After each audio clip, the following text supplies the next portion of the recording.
En la Ciudad de México hay 1,500 tianguis que se instalan en las 16 alcaldías, lugares en donde se han encontrado venta de bebidas alcohólicas, celulares de dudosa procedencia, medicamentos y armas de fuego, entre otros. Y dada la magnitud de este establecimiento de tianguis y la cantidad de gente que trabaja ahí, que tenemos una cifra a números cerrados de 266,000 comerciantes en esos 1,500 tianguis de diverso tamaño. Ante esta situación, el gobierno de la Ciudad de México, a través del programa de alcaldías y reordenamiento de la vía pública, han trabajado para eliminar esta venta. Y estos lineamientos tienen como objetivo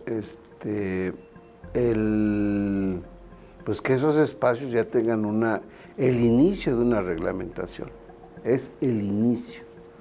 Todavía falta avanzarle más para ser más precisos, sobre todo en su tamaño, que no crezcan indefinidamente, que haya padrones muy claros de cuántos y quiénes son los que venden, qué se vende. Una vez emitidos los lineamientos, se llevaron a cabo 18 operativos en tianguis y vía pública de la capital, donde se han realizado 123 visitas de supervisión.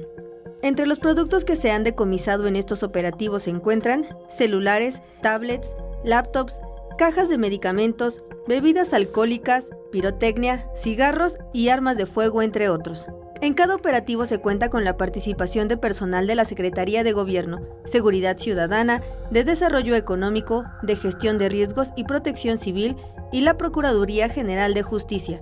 Mariana Sánchez, 21 Noticias.